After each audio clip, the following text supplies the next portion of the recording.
Assalamualaikum warahmatullahi wabarakatuh.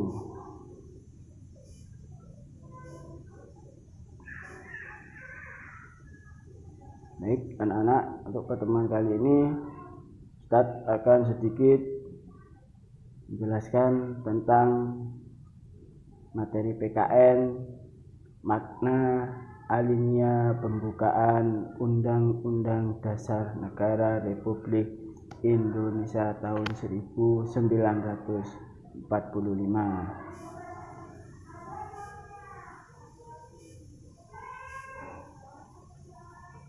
Nah, yang pertama, alinea pertama,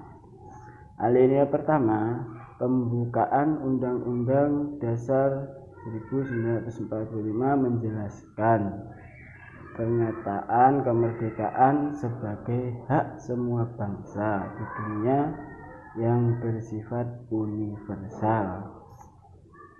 Alinea ini memuat dalil objektif, yaitu bahwa penjajahan itu tidak sesuai dengan peri kemanusiaan dan peri keadilan.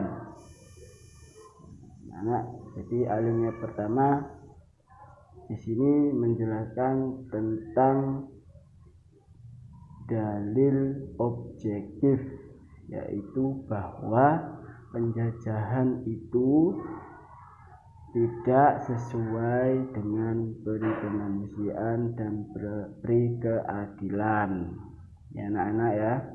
Jadi selama penjajahan itu tidak sesuai dalam peri kemanusiaan dan peri keadilan, karena bangsa Indonesia waktu penjajahan tersebut dianggap diperlakukan sebagai budak sewenang-wenang.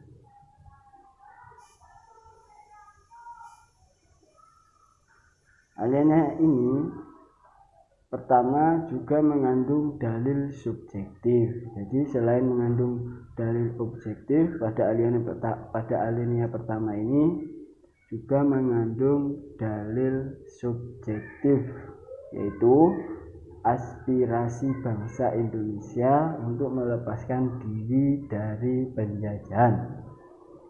Alinea pertama ini juga menjadi landasan hubungan dan kerjasama dengan negara lain. Jadi di dalam alinea pertama ini dalam undang-undang terdiri ada dua dalil. Yang pertama objektif dan subjektif. Ya, anak-anak sekalian lihat pada buku LKS. Nah, berikutnya alinea kedua. Pada alinea kedua ini menjelaskan bahwa kemerdekaan sebagai cita-cita bangsa ini telah sampai pada saat yang menentukan perjuangan bangsa Indonesia dalam merebut kemerdekaan. Sebagai bangsa Indonesia, kita harus menyadari bahwa kemerdekaan bukanlah akhir dari perjuangan bangsa ya anak-anak. Jadi bangsa kita itu sudah merdeka, tapi belum termasuk akhir dari kemerdekaan. Masih ada kemerdekaan yang harus diraih dan harus mampu mengantarkan rakyat Indonesia menuju cita-cita nasional. Apa itu cita-cita nasional? Yaitu negara yang merdeka, bersatu, berdaulat, dan adil dan makmur. Jadi ketika sudah merdeka, benar negara kita itu sudah merdeka, Indonesia sudah merdeka, tapi belum selesai kemerdekaannya. Harus mampu mengantarkan rakyat Indonesia menuju cita-cita nasional, diantaranya yaitu negara yang merdeka, negara bersatu, berdaulat, adil, dan makmur. Jadi kalau cuma merdeka tapi tidak bersatu, apa artinya merdeka kalau tidak bersatu? Kemudian berdaulat, adil, dan makmur. Jadi kalau bangsa kita merdeka tapi masyarakatnya tidak adil, pemerintah tidak adil, dan rakyatnya tidak makmur, itu tergolong belum termasuk merdeka sepenuhnya ya anak-anak. Cuman merdeka bangsanya saja, tapi rakyat dan masyarakatnya belum sepenuhnya merdeka. Nah, maka dari itu mari kalian sebagai penerus bangsa harus bisa ya, mewujudkan cita-cita nasional, yaitu negara merdeka, bersatu, berdaulat, adil dan makmur ya anak-anak. Jadi belajarnya harus lebih semangat dari sekarang. Kemerdekaan yang diraih harus mampu mengantarkan rakyat Indonesia menuju cita-cita nasional, yaitu negara yang merdeka, bersatu, berdaulat dan adil dan makmur ya anak-anak. Sudah jelas. Nah, ini contoh dari gambar bahwasanya masyarakat Indonesia itu sudah merdeka dengan cita-cita yang sudah dipenuhi, yaitu makmur. Di sini makmur dalam hal pertanian. Nah, masyarakat Indonesia itu sudah bisa makmur dalam hal pertanian. Contohnya seperti gambar di sini ya, mereka dengan senang bangga bahwasanya Indonesia itu kaya dengan sumber alamnya, kaya sumber daya alamnya, sumber daya pertaniannya, itu sudah dikatakan merdeka. Kita merdeka dalam hal makmur ya anak-anak ya, dan bersatu. Makmur itu kalau nggak bersatu tidak akan terjadi. Jadi kita harus bersatu dulu, kemudian berdaulat, adil dan makmur baru anak-anak ya. Jadi ada prosesnya, ada berdaulat sendiri mengandung makna bahwa sebagai negara, Indonesia sederajat dengan negara lain yang bebas menentukan arah dan kebijakan bangsa tanpa campur tangan negara. Jadi berdaulat itu yang tadi yang Ustaz jelaskan, berdaulat, adil dan makmur itu. Nah, berdaulat di sini dijelaskan anak-anak mengandung makna bahwa sebagai negara Indonesia sederajat dengan negara lain. Jadi negara kita itu harus berdaulat. Jadi bisa sederajat dengan negara-negara yang lain. Ya, tanpa ada campur tangan negara lain. Jadi negara kita itu merdeka dan bisa bekerja tanpa ada campur tangan negara lain. Contohnya dalam hal pertanian tadi anak-anak, kita bisa mengolah lahan, kita bisa mengolah bibit, itu tanpa ada, dan di situ pekerjanya orang Indonesia asli, bukan mengambil dari luar. Itu termasuk dalam berdaulat, mengandung makna bahwa sebagai negara Indonesia sederajat, kita sederajat, jadi sama di. Berikutnya makmur. Nah, di sini menghendaki negara mewujudkan kemakmuran dan kesejahteraan bagi warga negaranya, tidak saja secara material, tetapi juga mencakup kemakmuran secara spiritual atau kebahagiaan batinnya. Jadi makmur itu tidak cuman material, tapi juga mencakup harus makmur dalam spiritual atau kebahagiaan batinnya. Jadi harus makmur ya, jadi harus saling berkesinambungan. Kemudian merdeka, baru berarti negara yang bebas dari penjajahan bangsa lain. Itu namanya merdeka. Merdeka itu sudah bebas dari penjajahan ya anak-anak, merdeka. Kemudian adil, menjelaskan bahwa negara Indonesia menegakkan keadilan bagi warga negaranya. Jadi warga negara Indonesia itu negara yang menegakkan keadilan bagi warga negaranya. Berikutnya bersatu.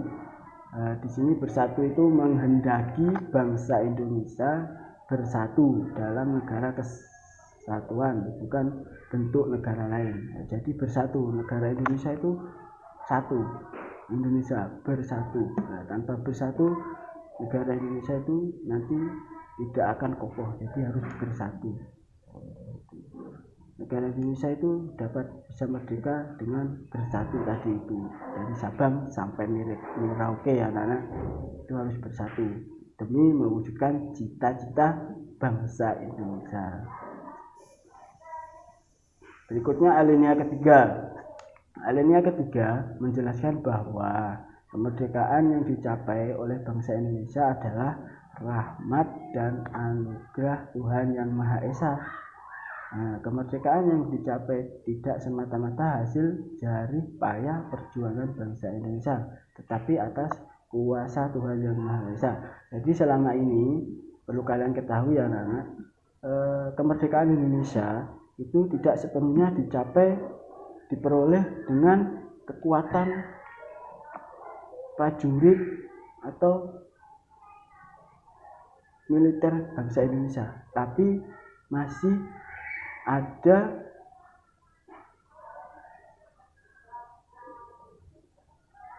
sangkut paut dengan kuasa Tuhan Yang Maha Esa. Jadi masih ada hubungannya dengan Tuhan Yang Maha Esa ya anak. Contohnya seperti apa sih hubungan Tuhan sama Tuhan Yang Maha Esa? Yaitu tadi sebelum berangkat mereka melafadzkan Allahu Akbar. Nah, itu termasuk dari hubungan kuasa Tuhan Yang Maha Esa dalam merebutkan bangsa Indonesia yang utuh gitu ya. Jadi tanpa ada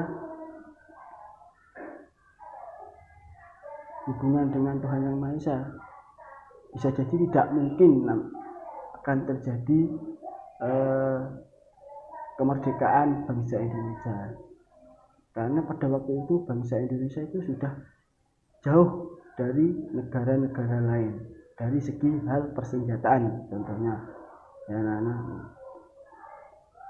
kalau negara yang lain sudah punya pistol, tapi kalau negara Indonesia masih menggunakan bambu runcing. Nah, dari sini kan sudah tidak mungkin ya anak-anak ya. Indonesia pakai bambu runcing, negara lain pakai pistol. Secara tidak langsung kan lebih cepat pistol daripada bambu runcingnya. Tapi di sini ada hubungan dengan kuasa Tuhan Yang Maha Esa. Jadi harus tetap, biarpun negara kita sudah merdeka, tapi harus menjunjung kuasa Tuhan Yang Maha Esa ya. Jadi kembali ke Sang Pencipta, yaitu Tuhan Yang Maha Esa. Alinea ketiga ini memuat motivasi real dan material, yaitu keinginan luhur bangsa supaya berkehidupan yang bebas. Jadi dalam alinea ketiga ini memuat motivasi real itu sudah pasti, dan material yaitu keinginan luhur bangsa supaya berkehidupan yang bebas. Nah, jadi keinginan bangsa yang berkehidupan bebas, ya, bebas seperti ini, kita bebas bisa contohnya kita sekolah bebas, nggak ada was-was akan adanya penjajah datang. Nah, ini adalah sudah termasuk berkehidupan yang bebas ya. Tapi kalau dulu mau sekolah aja was-was, takut ada Belanda lewat ditembak dor mati ya. Tapi kalau sekarang sudah berkehidupan yang bebas. Nah, banyaknya peristiwa sejarah perjuangan bangsa Indonesia dalam melawan penjajah, memperoleh kemerdekaan walaupun dengan segala keterbatasan senjata. Nah, tadi sudah kita jelaskan ya, bahwasanya Indonesia itu masih mengalami keterbatasan senjata, organisasi, kemudian sumber daya manusia. Jadi sumber daya manusia juga masih belum memenuhi. Tapi dengan adanya ketuhanan Yang Maha Esa tadi, Indonesia bisa untuk merdeka gitu ya anaknya. Nah, jadi segala sesuatu itu harus dikembalikan kepada Tuhan Yang Maha Esa. Dengan apa? Dengan berdoa. Kalian kalau mau pintar contohnya dengan belajar, mau rezeki yang lancar, berdoa. Sama bangsa Indonesia dulu ingin merdeka, jadi tidak hanya perang tapi juga berdoa kepada Tuhan Yang Maha Esa ya anak-anak. Jadi seperti itu. Alinea ketiga ini mempertegas pengakuan dan kepercayaan bangsa Indonesia terhadap Tuhan Yang Maha Esa ya. Jadi alinia ketiga mempertegas pengakuan dan kepercayaan. Jadi bangsa Indonesia percaya bahwasanya Tuhan Yang Maha Esa itu, maksudnya bangsa Indonesia percaya kepada Tuhan Yang Maha Esa. Nah, semua kalau sudah diserahkan kepada Tuhan Yang Maha Esa, insya Allah akan terjadi ya. Kun fayakun, Allah itu pasti kalau sudah kun fayakun, jadilah seperti itu ya. Jadi merdekalah gitu. Seperti itu ya anak-anak.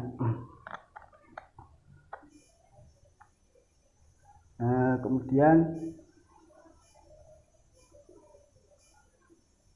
alinea yang keempat dalam Undang-Undang Negara Republik Indonesia.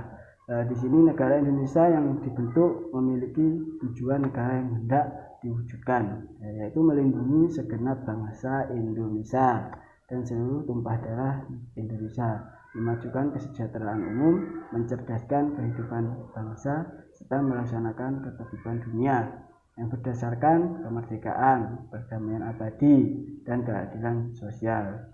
Ya, jadi alinea keempat ini lebih memiliki tujuan kepada negara yang hendak diwujudkan. Contohnya seperti tadi, memajukan kesejahteraan umum. Jadi memajukan kesejahteraan umum ya. Jadi biar lebih maju, sejahtera itu umum semua. Berikutnya mencerdaskan kehidupan bangsa. Jadi yang awalnya itu cuman beberapa aja yang cerdas, kemudian dengan kemerdekaan ini bisa meluas dalam mempercerdaskan kehidupan bangsa. Jadi bangsa kita itu semakin cerdas, tidak mudah dibohongi oleh negara lain ya, seperti itu. Melaksanakan ketertiban dunia. Nah, ketertibannya seperti apa? Contohnya kalian ya, sebagai seorang siswa, tertib itu apa sih? Ya berarti harus mengikuti aturan yang sudah ditentukan oleh sekolah. Contohnya memakai seragam, harus tertib, harus dimasukkan. Memakai sepatu, harus memakai dasi, ya, itu harus tertib ya. Tertib itu berurutan ya. Jadi ada. Nah, alinea keempat ini juga memuat prinsip bentuk negara, yaitu susunan negara Republik Indonesia yang berkedaulatan rakyat berdasarkan. Nah, ini anak-anak berdasarkan ketuhanan Yang Maha Esa, kemanusiaan yang adil dan beradab, persatuan Indonesia dan kerakyatan yang dipimpin oleh hikmat kebijaksanaan dalam permusyawaratan perwakilan, serta dengan mewujudkan suatu keadilan sosial bagi seluruh rakyat Indonesia. Nah, dari keempat kelima ini adalah mencakup dalam pembukaan Undang-Undang Negara Republik Indonesia yang mungkin sudah sering kalian dengar pada waktu melaksanakan kegiatan upacara bendera setiap hari Senin ya anak-anak. Nah, kelima Pancasila tersebut merupakan satu kebulatan utuh dan satu kesatuan yang tidak terpisahkan dalam pembukuan Undang-Undang tahun 1945 secara yuridis dan konstitusional. Pancasila yaitu hukum yuridis dan konstitusional, secara hukum maksudnya ya anak-anak, secara hukum. Ya, mungkin dari sini bisa kalian pahami sedikit, semoga bermanfaat. Ustaz akhiri, wassalamualaikum warahmatullahi wabarakatuh. Sampai jumpa.